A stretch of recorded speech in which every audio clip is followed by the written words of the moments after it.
I've called this talk a shared bewilderment for reasons which will hopefully become clear. I've also called it an imaginary conversation with Songling. Songling, as I'm sure you all know, is the author of a wonderful collection of tales from the late 17th, early 18th century called聊斋誌異. And I've been working on his tales since 1991, which is a very long time ago. And I completed the whole series of 500 plus tales in rough draft when I was living in France in the early 1990s. And miraculously, I've preserved those drafts to the present day. And I published 106 of them some 15, 16 years ago in 2006. And I'm now in my retirement working on the remaining 400 tales and doing my best to try and complete the whole project. And this is a wonderful, I've been very grateful for this opportunity, and thank you, Annie, and the people at the Center for laying it on, to give myself a chance to look at a distance, to look back on this whole project and what it means and why I'm so deeply absorbed in it, because it really is my life. It's during these last few years when life has been quite difficult for everybody. This has been my safety net. You know, I've lived in the world of Songling for some long time now. I hope it hasn't caused me to be completely deranged. Now, I'm going to begin with a rather strange tale, which is that this last Christmas time, my sister wrote to me from England, my younger sister, Deborah, drawing my attention to an end note on page 158 of Lemony Snicket's new book, Poison for Breakfast. Now, I'm sure you've all heard of Lemony Snicket. At the time, I hadn't heard of him at all. And she'd just given this book to her granddaughter, Young Problem. Oh, thank you, very, very, very smart. And she said in that note, Mr. Snicket, which is of course a pen name, wrote that chapter 9 of his book was an imaginary conversation between himself, Songling, and his translator, John Minford. Imagine our amazement when we discovered that, because I mean, I had no idea. We were utterly bewildered, my sister and I, and then gradually everyone I spoke to, what the hell's going on, you know? Indeed, I can't get this thing to go down now. Sorry, you probably have to keep saving me because I pressed the right thing and it's not going down. Why is that, do you think? Because of the Zoom board. There we go. Okay. And you'll be able to use. Thank you very much. You're so kind. Now, in that 9th chapter of his book, there's a copy of it on the table here, by the way. It's a very good book. It's a kind of strange departure for Lemony Snicket because he wrote a series of books that are for kind of older children and young adults, called a series of unfortunate events, which was then made into a Netflix series, very good series actually. But then this Poison for Breakfast, which literally came out at the end of last year, is a sort of, I call it a kind of Voltairean philosophical fable in which the author finds a note pinned to his door saying, "You ate poison for breakfast." And then he spends the remaining chapters of the book trying to discover what the hell's going on and who wrote the note and what's it all about. And finally discovers that he wrote the note himself. So it's a very strange little book, but wonderful. And each chapter is full of ruminations about life, about literature, about art, about people. And it is written in a very wonderful way, I think, very fresh. He has a very fresh, quirky style of writing, and I like it very much. This comes from the chapter 9, where he's having an imaginary conversation with me and my dear friend Songling. And he says, this book is about bewilderment, a word which here means the feeling of being bewildered. And bewildered, he likes to do this, Lemony. He likes to explain words because he sees his role as an educator to encourage young readers to learn words. And bewildered is a word which here means you don't have any idea what's happening. And you is a word which doesn't just mean you, it means everyone. You have no idea what is happening, and nobody you know has any idea what is happening. And of course, there are all the people you don't know, which is most of the people in the world, and they don't know what's happening either. And of course, I don't know what's happening, or I wouldn't have eaten poison for breakfast. That gives you some idea of his wonderful style, you know. which I love. And this is the cover of the book, rather a nice cover.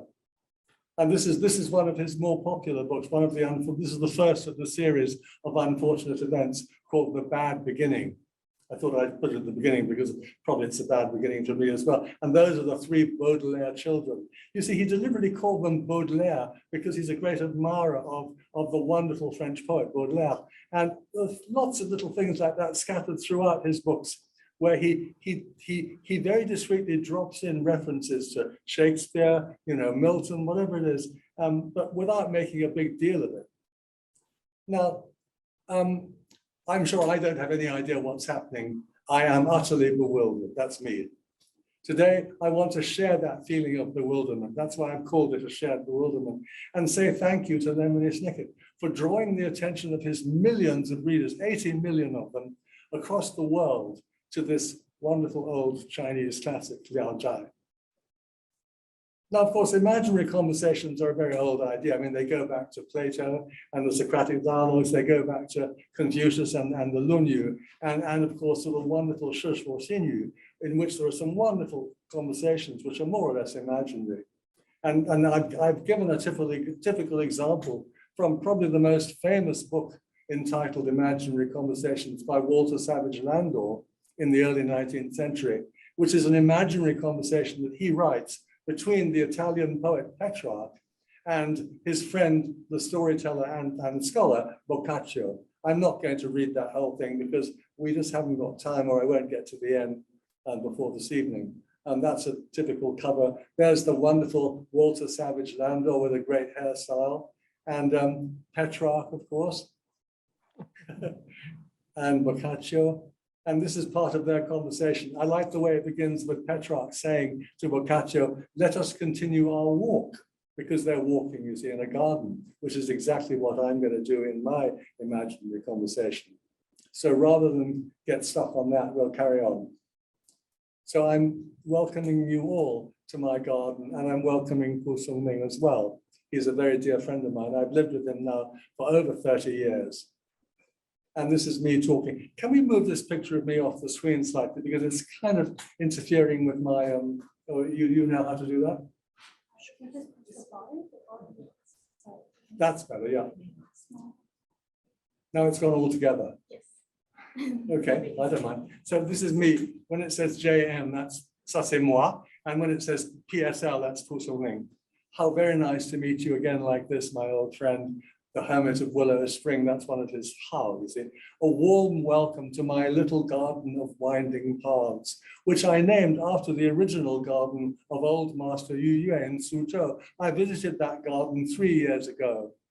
Come, let us stroll together past the stone of bewilderment, down this little bamboo grove of mine, to where the green stone goddess of compassion sits gazing beside her great stele, inscribed with those timeless words, "Life is a dream."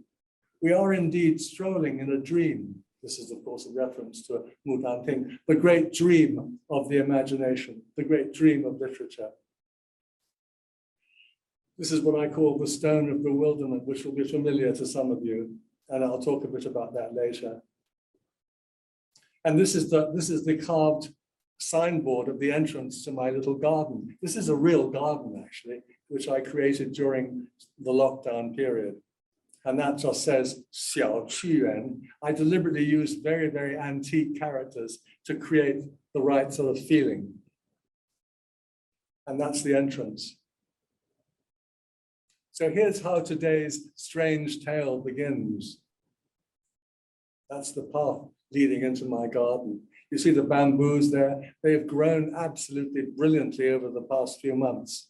I had to plant them about a year ago, but with the recent rains in New Zealand, they've just taken off. And they have become, this is the original garden in Suzhou, the Qiyuan. And that's how Yu Yue wrote the words, you see. And that is Yu Yue. He was a very great scholar in the 19th century. And his great-grandson was Yu Pingbo, the great scholar of Hongmen, persecuted mercilessly by the Chinese communists in the 1950s. Now, this is, of course, the only surviving picture, or one of the only surviving pictures of Mr. Pu, the hermit of Willow Spring. It's a rather sort of generic ancestral portrait, but I had to have a picture of him somewhere. And I hope he wasn't wearing those clothes when he came down my garden, because they would have been very, very awkward. And he said, "Oh, what an enchanted spot this is. I remember so well how we strolled here last summer with our dear friends, Messrs. Cao and Gao, chatting about some wondrous moments in their story of the stone. My goodness, how your bamboos have grown since then." Indeed, they have. Haven't they? There's so many things I want to chat with you about today, picking up from where we left off last time. You remember we'd started talking about true understanding, about knowing the sound, Julian, about hearing your sound, your voice, your music. Your wonderful collection, Strange Tales from the Chinese Studio, is still so little known outside of China, but is of course exceedingly famous with its Chinese language readers. And yet, at the same time, in its own country, it is hugely misunderstood. So few can hear the sound. Wouldn't you agree? We're still walking down the path, you see, very slowly, because he's quite old, and so am I. Absolutely so, said Mr. Songling. I'm afraid most of my readers in China haven't the faintest idea what I'm up to. It's a shame, really. The trouble is they're still stuck in that dreary old trap of literature serving the people. Of course, good literature does have a great deal to offer everyone, but it should never serve any master but itself. He'd be in jail, of course. I remember you and I and your friend Lemony Snicket, we talked about that, didn't we? That time he fell on the gravel in Poison for breakfast. I was dressed in colorful old-fashioned clothing on that occasion, if you remember. Still going down the path of the garden of winding paths. Of course, I remember it vividly. Literature raises books and writing closer to the sky. That's what Lemony said. And that's the way my old Chinese friends and ancestors always felt about literature. We believe in what we call the Tao of literature, the way it helps to circulate the energy of the universe. When he knew that you were a translator, Lemony praised translation as a noble work. And then you told him how much you enjoy having conversations with the authors you're translating, such as the conversation we're having today. And you said how happy you are to be of assistance in literature and life. The extraordinary thing about that chapter in Lemony Snicket's book is that he puts words into my mouth that I could so easily have actually said. And when I wrote him, I finally got in touch with him. When I wrote him, he wrote back straight away saying, I was so frightened to get your email. I thought you would sue me for pretending to be your friend. But I mean, the thing is, for some extraordinary reason, in maybe a psychic way, he knew what I was going to say. And all the things he put in my mouth, I 100% agree with. So we've become quite good pen pals now. And now we're getting closer to the end of the garden. Yes, he very intuitively put those words into my mouth, even though we'd never met. What a strange tale that imaginary meeting was. It was almost as if he'd known us both for a very long time. And I love the way the three of us honed in on that word bewildering. But to return to your Chinese readers and their failure to understand, their failure to hear your voice, their inability to just let themselves be bewildered, the boring old Chinese critics continue to trot out, which here means to repeat unthinkingly. I'm imitating Lemony Snicket there. They trot out the accepted and acceptable cliches that your work is the pinnacle of fiction in the classical language, 文言小说, the other pinnacle of fiction in the vernacular, 白话小说, being of course the story of the stone, which they also hopelessly misunderstand. Would you not agree that both you and Mr. Cao Xieqian, a very good friend of both of ours, have been seriously misunderstood, my old friend? Yes, of course. But in the first place, I'm not much interested in that division between the so-called classical and the so-called vernacular. I practice both, after all. In the end, what matters is not the shape of the words, but the feeling behind them. And above all, the sense of wonder and bewilderment that they create. We're very close to the stone now. Fair enough. And then what about all those modern retellings of your stories in plain Baihua, which is how most modern Chinese read them today? They find your original words too difficult. But those retellings seem to me to lose everything They die right there on the page. Why do you think that is? It's very simple. For 100 years, our magical language and its wonders have been ravaged by deluded political hotheads who care nothing for my world of the imagination or the world of my contemporaries. They deny fantasy itself. They have brutally destroyed the very foundations of our literature, not just the uniquely magical words, but the transcendent imagination that has gone with them ever since the golden age of Master Zhuangzi. They have wantonly destroyed the ability to soar on the wings of free and easy rambling, xiao yao you. That was such a precious tradition of ours, handed down through thousands of years. This recent catastrophe is what writers like the great translators Lin Shu and Yan Fu said would happen. And now, 100 years later, it has happened. So much has been lost. And now, Songling, you see, he actually sees the stone. My goodness, what a beautifully carved stone we're walking towards. Yes, isn't it? Ian the carver truly entered into the spirit. He also carved the ling, the stone of bewilderment. And in due time, he will return to carve the poem from Master Cao's masterpiece around the side of the stone. And this is the poem. This is the stone carver. And Ian Ma, who is probably Australia's most distinguished carver of stone monuments and a very dear friend of mine.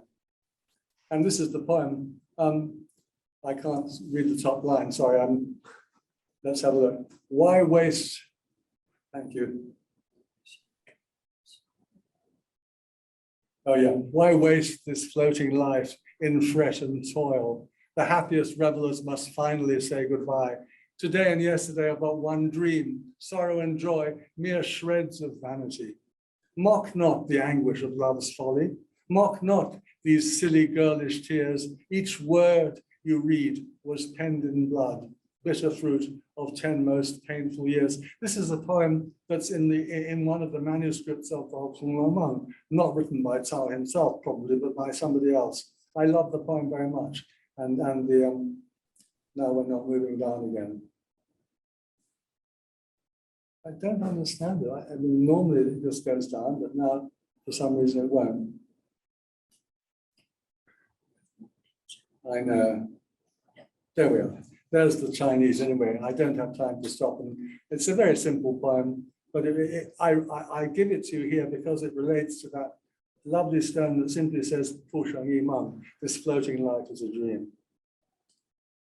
And then I pick up the conversation with Songling. Listening to what you said about the destruction of the old language, I find myself wondering how you feel about people like me who dare to try to put your tales into a completely alien tongue. Are we just attempting the impossible, making a leap too far? Will our efforts too die on the page, like those banal retellings in plain speech? This is the key bit. Not necessarily. My brave friend, what matters is not so much the words or the shape of the words, but the feeling behind them.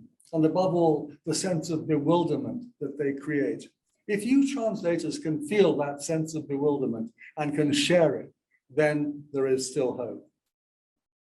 Thank you for being so encouraging, because one does need encouragement as a translator. That is precisely what I believe the great French translator André Lévy achieved in his wonderful Chronique de l'étrange. It's also true of the Italian aristocrat Count Nicola di Giura in his Racconti Fantastici. We really should invite them both to join us on our next garden walk. Of course, they've both been dead now for some years. It's also exactly what our imaginary friend Lemony Snicket, author of some very strange tales of his own, had in mind when the three of us last met and talked about literature and the noble art of translation. Here's André Lévy, a very, very dear friend of mine, born in Tianjin and an absolutely superb translator of many, many Chinese works of fiction. And this is his Chronique de l'étrange. He translated the whole lot. And he gave me personally this complete set of his translations. My grandson particularly likes the pictures of the cover. He likes them both. And this is the Count Nicolas de Jura, who spent 30 years in China as the doctor to the Italian legation before moving to Tianjin and living in the Italian quarter there. And he liked to dress up as a Mandarin. And there's his Racconti Fantastici. And I go on, Jacques Das, that superb French practitioner of the noble art of translation, once wrote that yours was an art such as one finds in the most beautiful Chinese jades, so perfectly carved and polished that one can only caress them with one's eyes and gaze at them forever in sheer wonder. This is Jacques Das, translated by me into English. Or perhaps, I suggest, gaze at them in sheer bewilderment. What say you to that, my friend? Did he hear your voice? Yes, I believe so. I really like what your Monsieur Jacques said. Maybe my tales are a bit like carved walnuts, as well as carved jades. Maybe Jacques could join us one day, perhaps somewhere in one of the magical gardens of Paris. This is Jacques Das. And this is him, it's a very poor photograph, but it's him and André Levy at a conference in 1994. They were very close friends. And this is his wonderful book, Comment lire un roman chinois, How to Read a Chinese Novel. It's by far the best book on the subject, far better than the comparable book in English. That would indeed be wonderful. Jacques passed over some years ago. Now, this is me trying to sum up.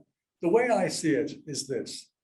Over the several centuries since you started writing your tales, you have, like your great progenitor, Master Zhuang, cast a dizzying hallucinatory spell on your readers, bewitching and bewildering them, despite themselves, delving deep into their dreams, the spiritual, emotional, and erotic depths that you share with them, recreating in your meticulously chosen words their realm of fantasy. And that realm is also part of a universal consciousness which can be shared by kindred spirits all over the world. That is your humble translator's one and only hope and greatest challenge. Your tales are indeed almost psychedelic. That is their voice. Reading them, living with them night after night by one's bedside, entering into their strange world, can lead one to perceive the most insignificant things: a tiny dog, a chrysanthemum petal, a secluded valley, a stand of bamboos, the sleeve of a lady's gown, to see them in an intensely new, crystalline, almost surreal light.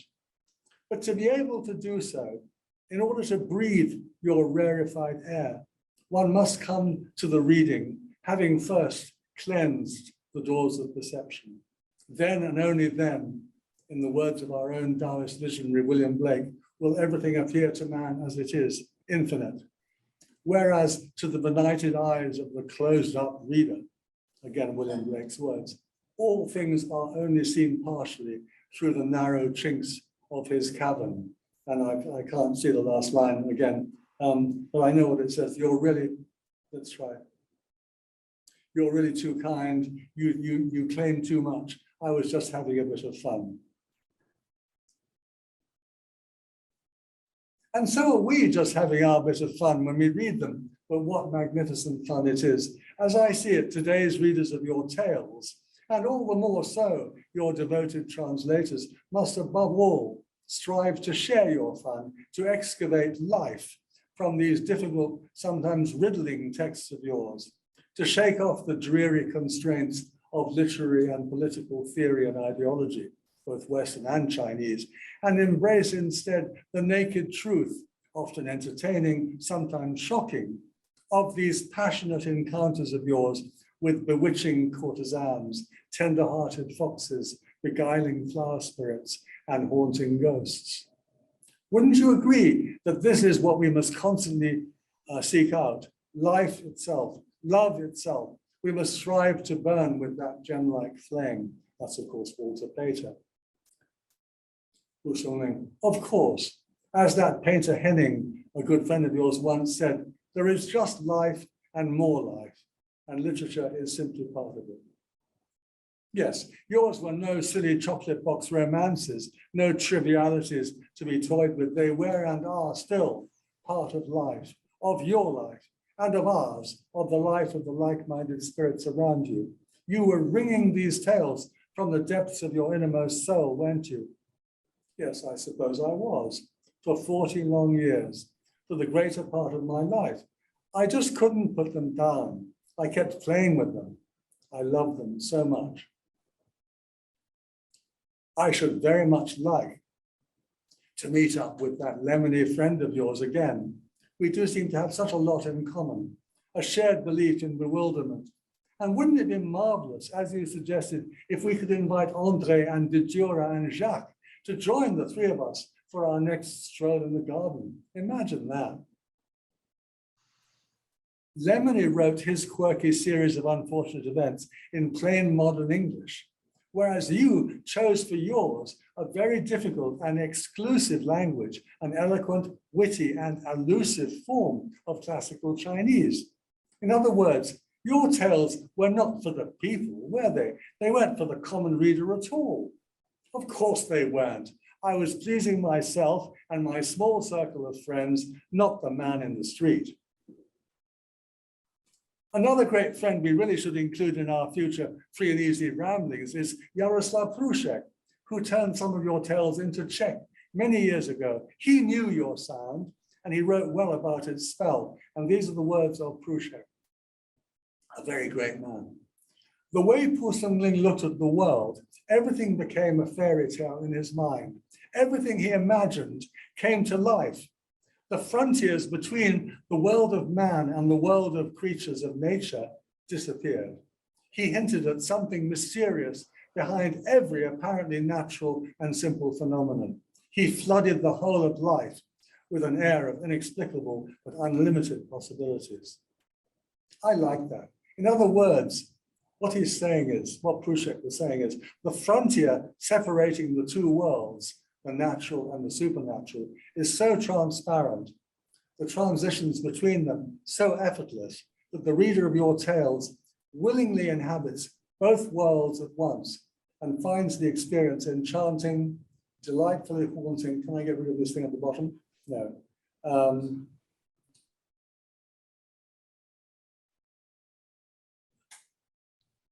No, it's got stuck again. I'm sorry, it's got. Can you move that thing up the top? You did before, I think.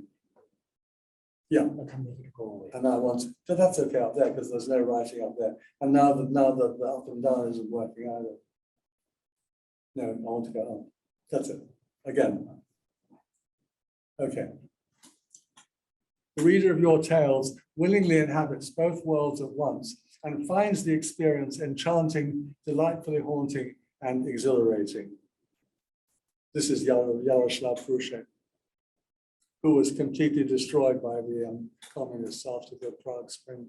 Poor man. That tall Czech man was certainly a great friend. Later on, he suffered greatly for his beliefs. But to get back to you, I do so admire the way you persisted for over 40 years of your failed life in recording in such loving detail the rich, sensuous underworld and dream world of your cultivated contemporaries, exploring them with such infinite patience and attention to detail, building that extraordinary gallery of the supernatural but human side by side with the natural but strange.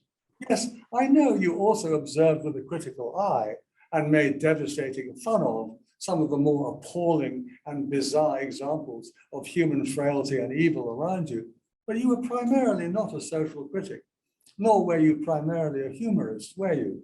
You see, this is the official line that Songling was writing social criticism, which is complete nonsense. Obviously not. I just enjoy telling stories. Stories about sing-song girls, about beautiful foxes, about the seductively beautiful spirits of the departed, and about the overpowering love they inspired. In other words, I was and still am an incurable romantic. You should know that, since you're one yourself. So was our dear old friend, Mr. Tsar Swetchin. In fact, his fairy disenchantment flits in and out of my tales, warning us of the pitfalls of love. And here is the fairy disenchantment taking Bao Yu on his trip to the land of illusion to teach him about love. In that brief exchange of poems with your illustrious contemporary Wang Shizhen, both of you profess to disdain the world's debates. In other words, you didn't bother with politics or social media, did you? Preferring instead to enjoy the pure pleasure of stories, idle words, idly spoken, idly heard, to hear the songs of ghosts issuing from the graves of autumn. In other words, you yourself were above all a storytelling artist, were you not? Indeed, such was my ineluctable destiny. How fortunate I was. There's his friend Wang Shizhen. I like that portrait very much. I still recall the heart-rending words of your own preface. Midnight finds me here in my desolate studio by the dim light of my flickering lamp, fashioning these tales at my ice-cold table. I drink to propel my brush, but can only vent my spleen, my lonely anguish. What a sad thing it is to find expression thus. Alas, I am but a bird trembling at the winter frost. The few who know me are in the green grove. They are at the dark frontier. That means they've all passed on. And these are modern illustrations of the preface.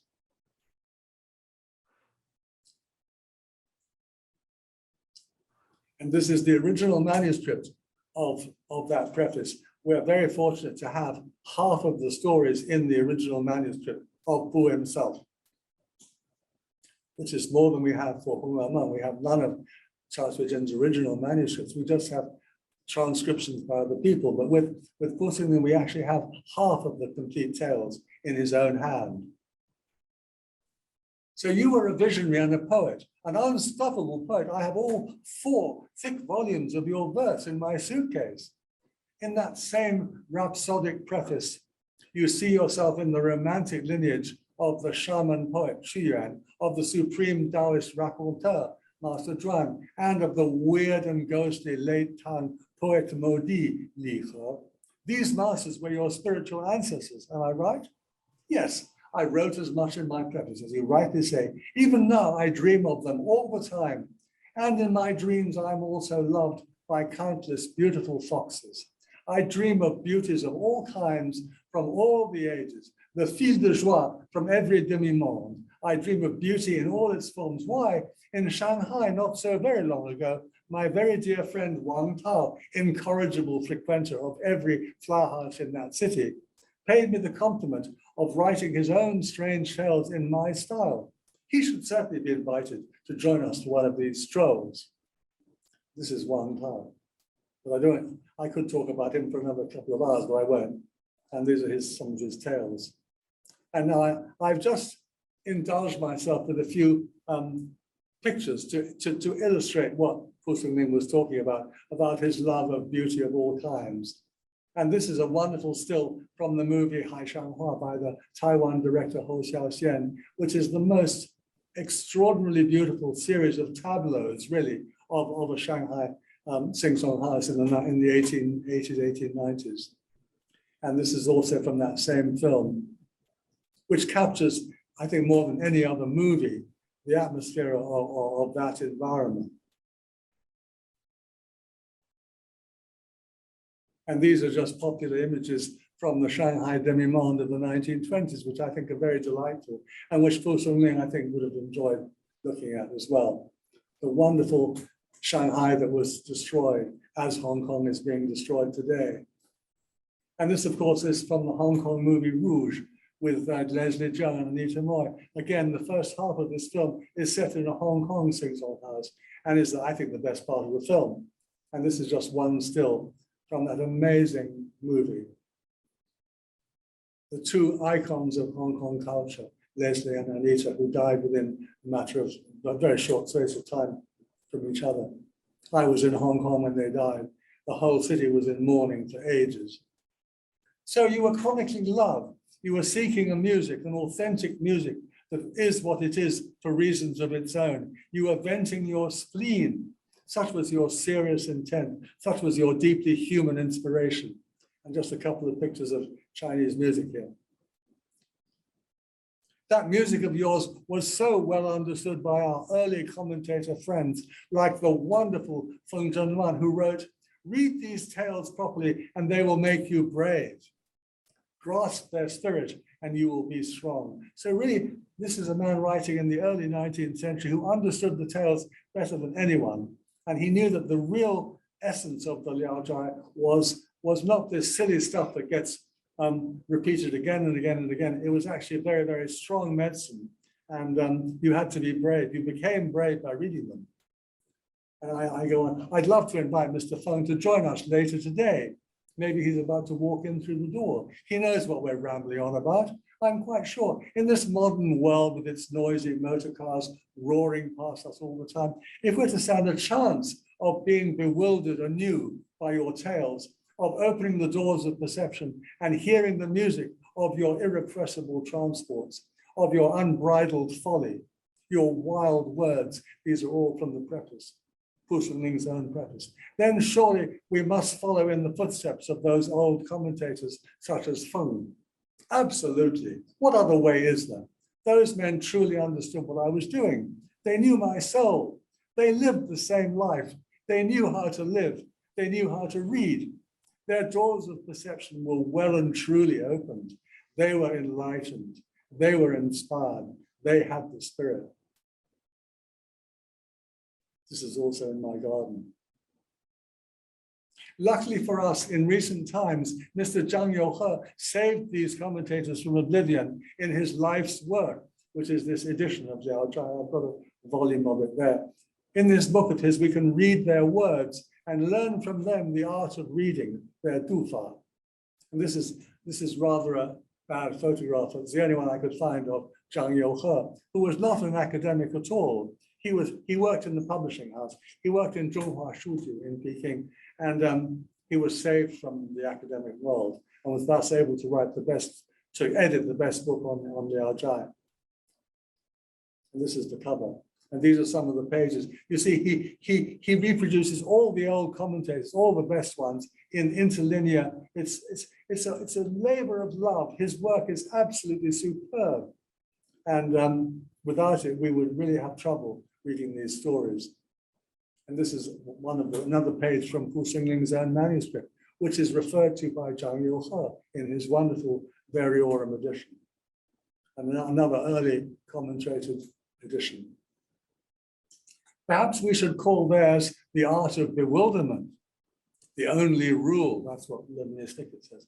As Lemony Snicket wrote towards the end of chapter 9 of Poison to Breakfast, the only rule is to be bewildering. Besides, of course, the rule nobody knows. Life is like this, and literature, imaginary conversations, and true stories mingling like languages in translation. This is the stone of bewilderment, also carved by Ian Ma, standing outside the garden. Of course, ling is a magical word.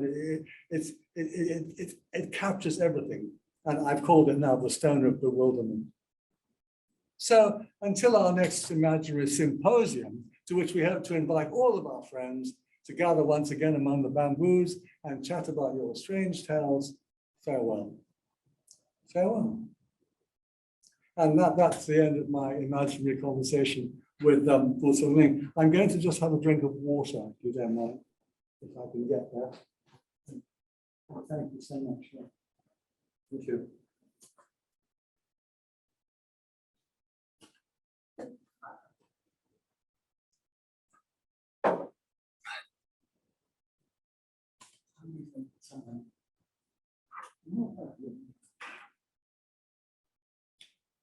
That's all.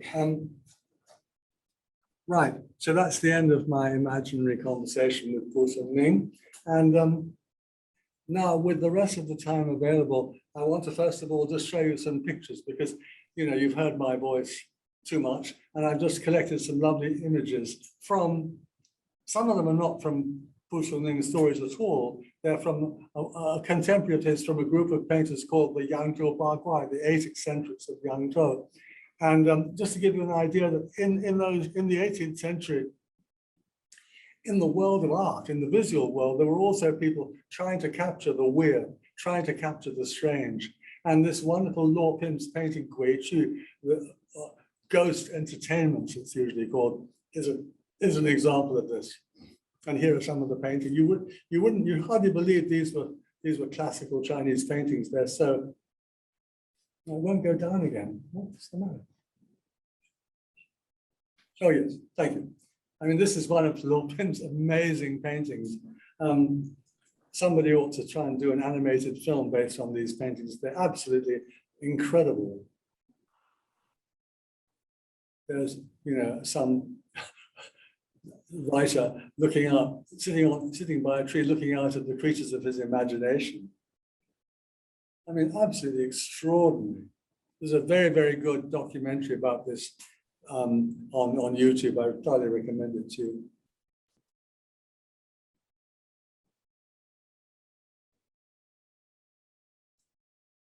So those are what I just throw them out as a kind of hors d'oeuvre, of images of the weird and wonderful. And then I've just put together a few images of beautiful,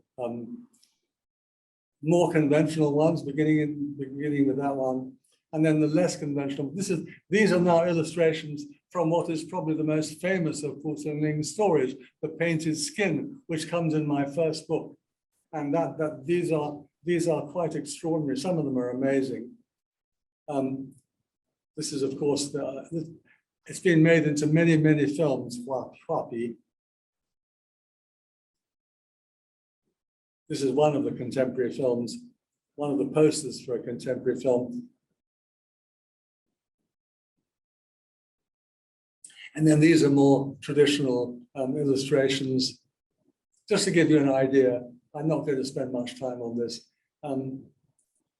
This is a particularly interesting edition from the 19th century called Liao Zhai Zhi Quan Tu, the complete illustrated Liao Zhai. I've never managed to get hold of a copy, but it's all available online.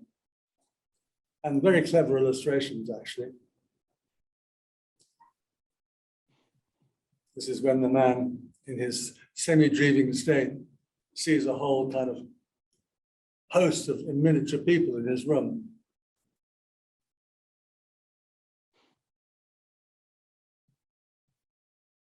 The tiger.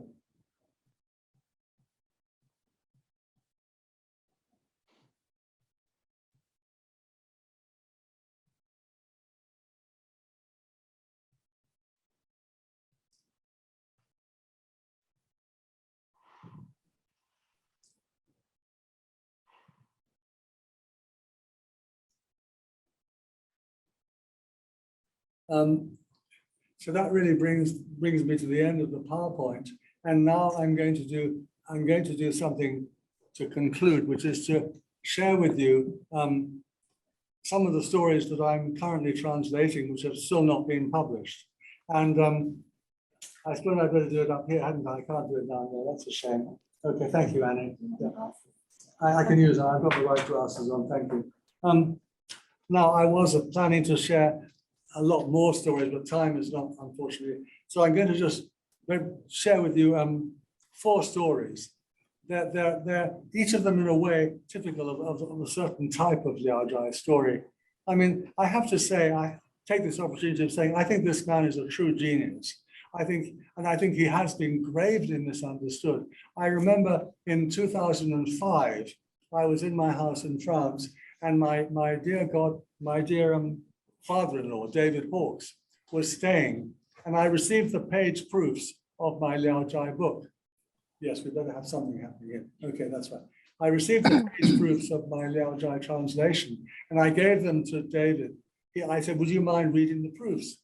And he sat down, he read them all the way through, and at the end, he said 2 things. He was a man of few words.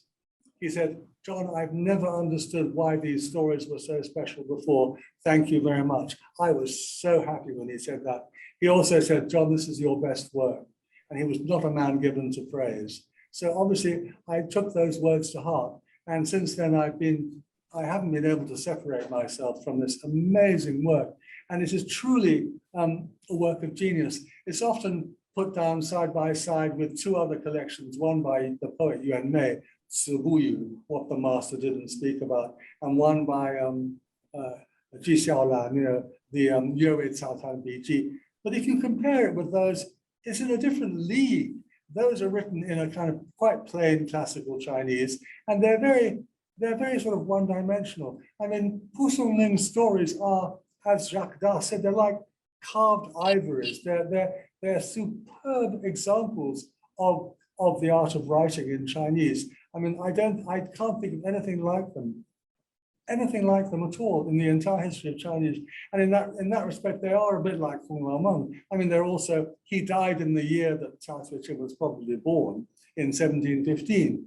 And he was at that time, he was age 75, which is my age now. And he devoted the last 40 years of his life to just obsessively writing, revising, and rewriting these stories.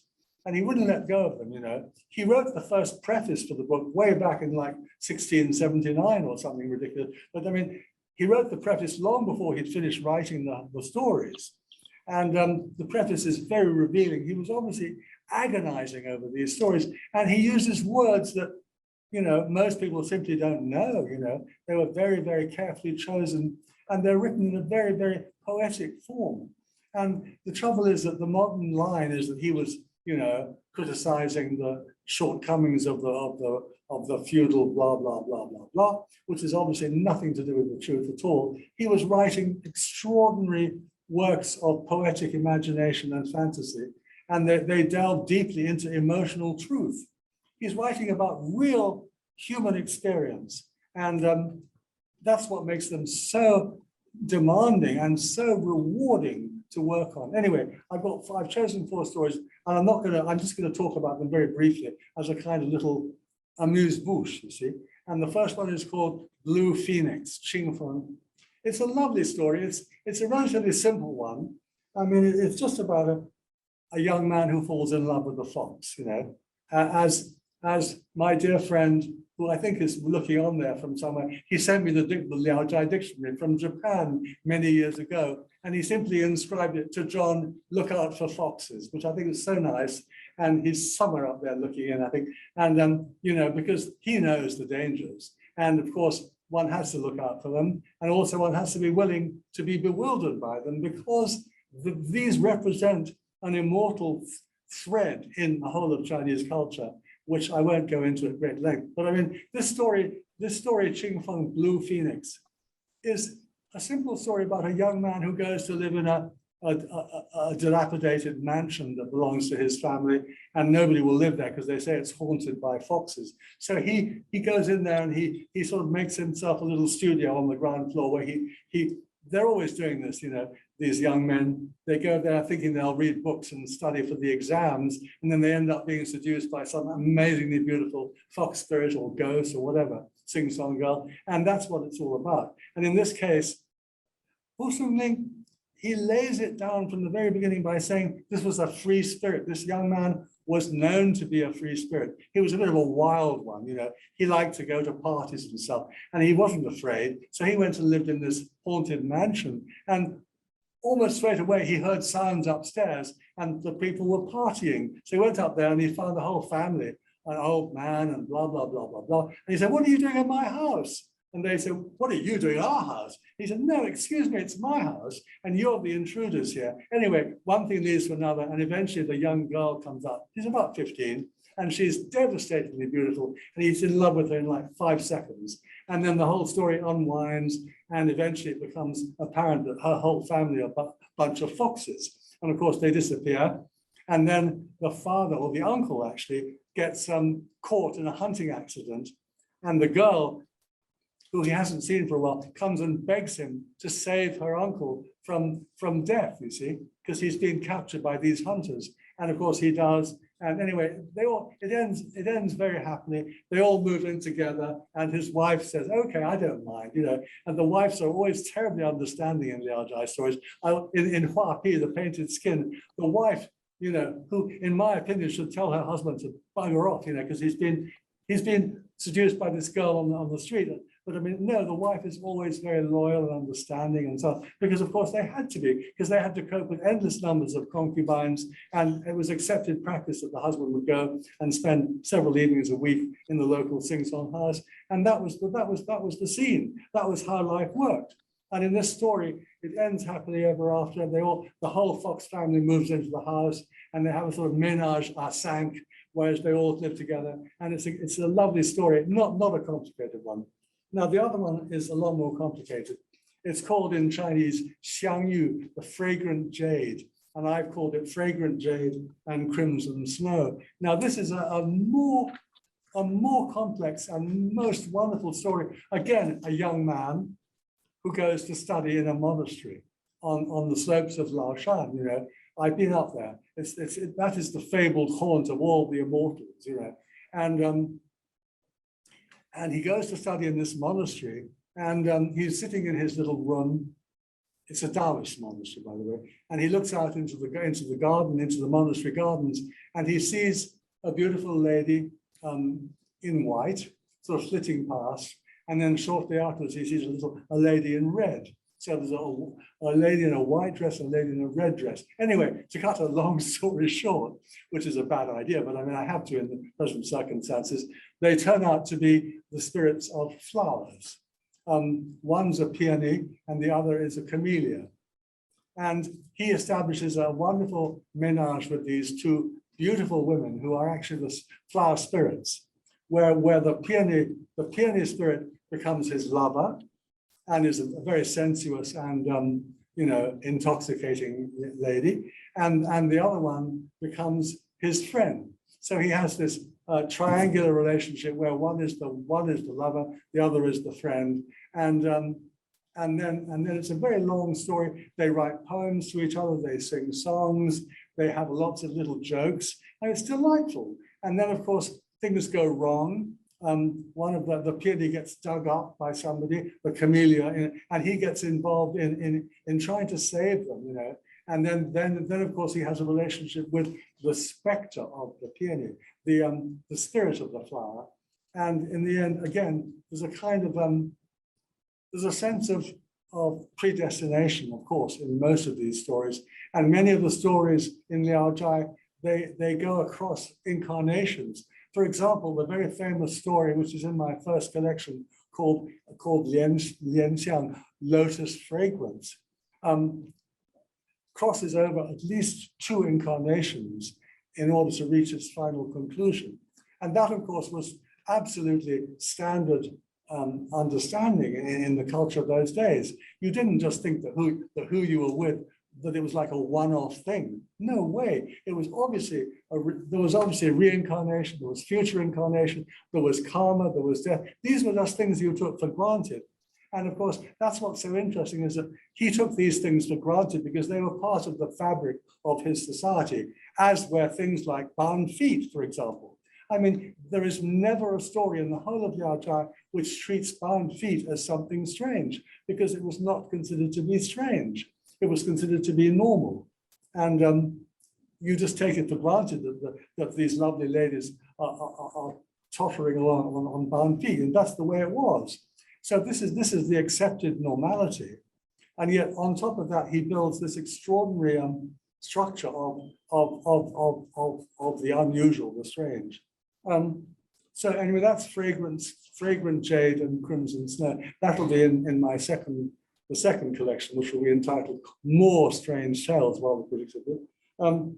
And then perhaps the favorite one of the ones I've chosen is, I've called it Flowers of the Chrysanthemum. And this is about a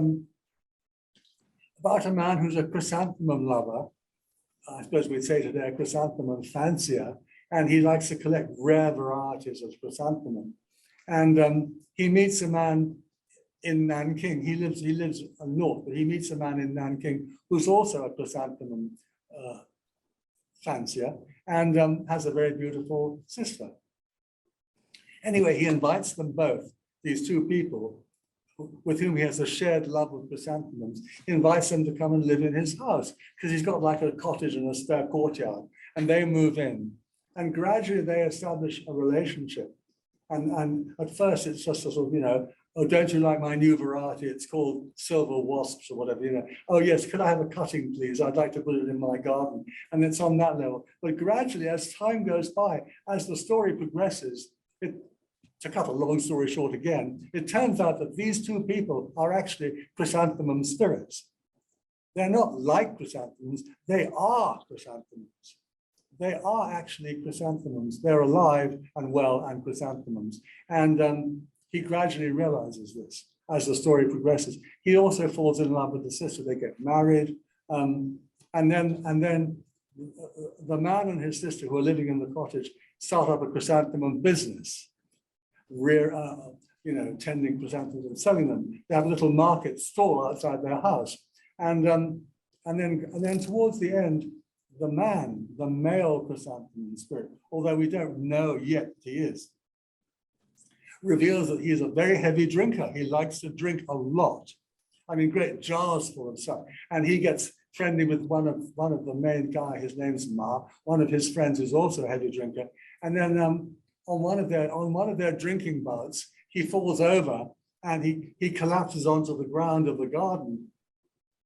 And all of his clothes fall off, and he turns out to be a chrysanthemum. Anyway, it's about chrysanthemums being real people, and or there being no such thing as reality. And I can swear to you that after I revised this translation for about the 10th time, I went out into my garden and they were all alive. I tell you, they were absolutely alive. Every single flower in my garden was actually a real being. And I had the most wonderful communion with my garden on that occasion. And I was not stoned, I can tell you, on that occasion. On other occasions, maybe I was. And that story is one of my absolute favorites. I've just called it Flowers of the Chrysanthemum. And in order to translate that, I had to, because it's about chrysanthemums and about drinking, it's about heavy drinking. I mean, the author refers to a wonderful tale from the Tang Dynasty in which a man called Fu Yi had carved on his grave, and Ian, you would have been able to carve it. It just says, died drunk, which is wonderful. Anyway, and Fu actually quotes that story. He died drunk, he was a happy man. And so that's that story, which I like very much. And then I want to conclude, because I think time is running out, if we're going to have questions and answers, or questions, I'm not sure about answers, but at the last story I want to mention is, I call it a rake's progress.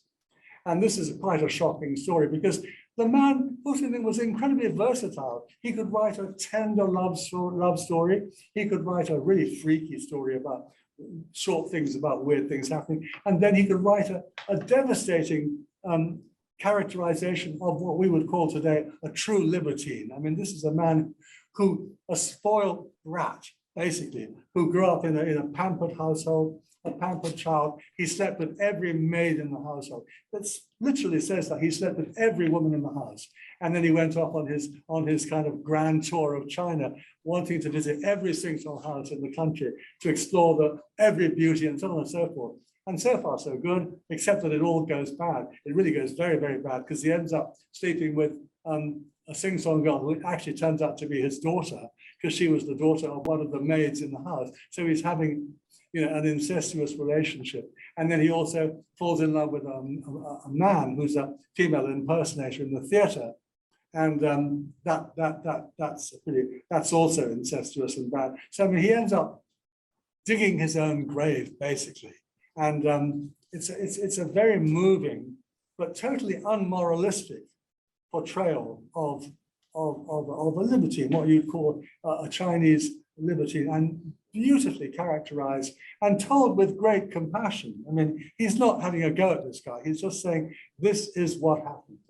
This is the strange tale of a man who through his entirely wanton inability to not jump into bed with the next woman he sees, ends up destroying himself. It's very, very powerful, actually. It would make a fantastic movie.